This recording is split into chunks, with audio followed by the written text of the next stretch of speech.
$315 billion. That's one staggering cost estimate for Donald Trump's signature campaign promise. The largest domestic deportation operation in American history. More conservative estimates are still enormous. One group puts it at $162 billion. That's more than the government spent on most federal agencies in fiscal year 2024. We'll explain why an operation of this scale could require hundreds of billions of dollars over the course of a decade. Is it your plan to deport everyone who is here illegally over the next 4 years? Well, I think you have to do it, and it's a very tough thing to do. That means roughly 13 million immigrants who entered the country illegally are at risk of deportation, about 4% of the U.S. population. To put that into perspective, the entire U.S. prison and jail population in 2022 was around 1.9 million people.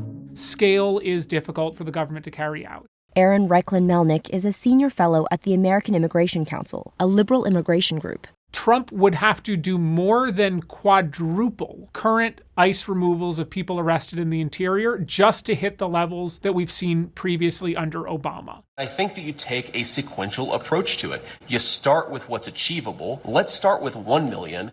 The details of the plan are still being worked out, but let's say Trump does decide to deport 1 million people a year. That could still cost about $88 billion annually and take 11 years, according to one estimate.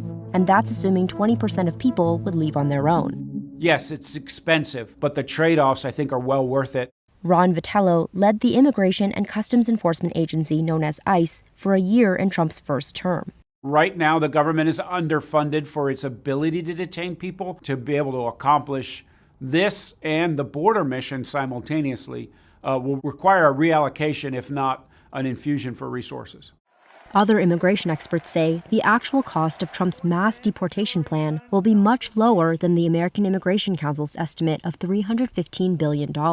A more robust enforcement like the administration is contemplating may create significant economies of scale. Stephen Camarata is the director of research at the Center for Immigration Studies, a group favoring immigration restrictions that helped staff Trump's first term. Once you start doing it and you get an infrastructure in place, then it might be a lot cheaper.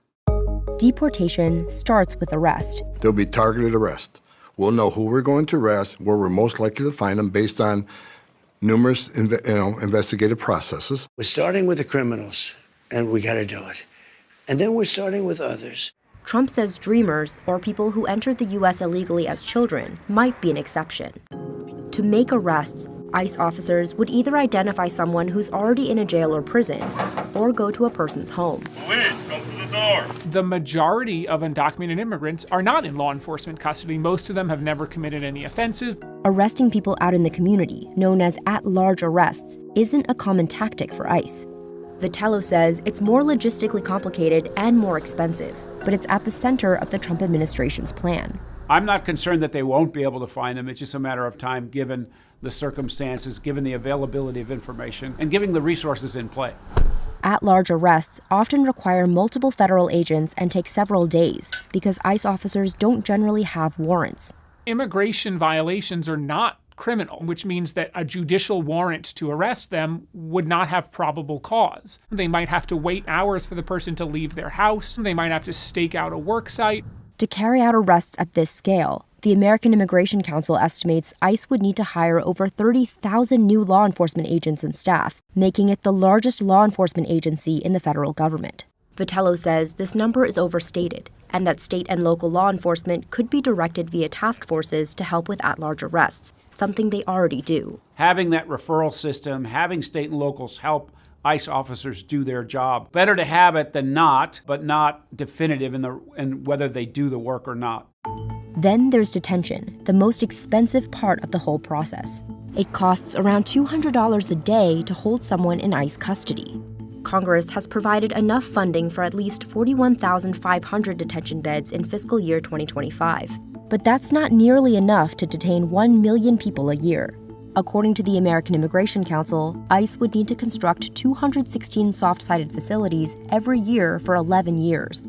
Soft-sided facilities are temporary tent-like structures that have typically been used near the border. Anyone not physically detained would be placed on electronic surveillance, which costs approximately $4 per person per day. private contractors involved in every stage of the detention process could drive up prices even more. Contractors drive people in between ICE detention centers or drive the vans after somebody's arrested. Detaining children would also make this process more expensive. I don't want to be breaking up families, so the only way you don't break up the family is you keep them together and you have to send them all back. Family detention is the most expensive kind of detention because the US government is required to give people minimum standards, and those children need to have child welfare professionals on site. They need to have pediatricians on site. There needs to be a provision for them to get schooling if they are going to be held for months or potentially years at a time. Vitello says one way the government could reduce costs is by repurposing existing detention centers like Guantanamo Bay. A third country like a Panama, potentially Mexico, could agree to hold third country nationals so that their due process could be adjudicated, thereby lowering the costs and kind of sending a message down the pipeline that people are not going to be released into the United States to await those adjudications. That alone will reduce the number of individuals trying to cross the border illegally. Camerata says there are over 1 million immigrants who could be detained at a much lower cost. There are people with a final order of removal that we just never made leave. Those individuals shouldn't have to be held long. We can get them out very quickly. After detention comes legal processing, which immigration law experts say is the biggest bottleneck in the mass deportation process. An additional 10.6 million cases would require nearly 2,000 more immigration judges and over 1,100 more courtrooms. There is not only a cost in the immigration court side, but there's also a cost in the ICE side in getting these new prosecutors online. You need support staff for the judges, judicial law clerks, secretaries. Staffing on both sides leads each case to cost over $2,500. To set up new courtrooms quickly, the government would likely construct tent courts, like those built in 2019 to implement the migrant protection protocols. This was when immigrants living in the U.S. illegally were returned to Mexico to wait for the duration of their court proceedings.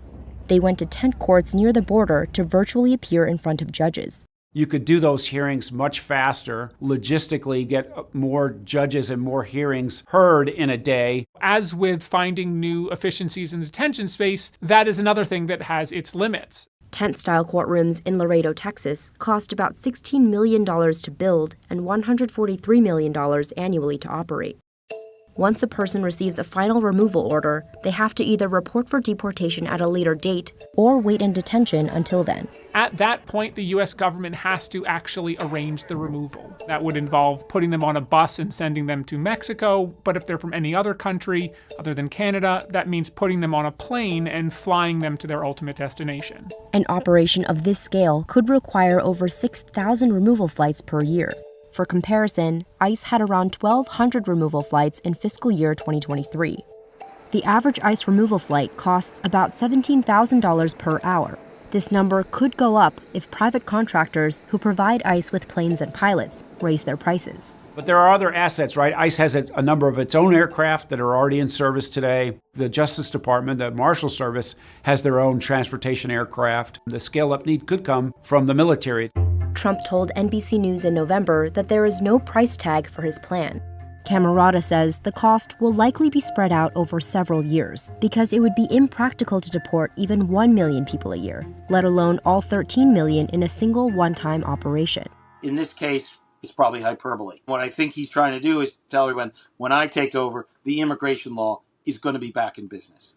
And I think it's going to have a big effect, and then it's going to be up to the public to judge whether he kept his word. But getting enough funding from Congress will be crucial for an operation of this magnitude.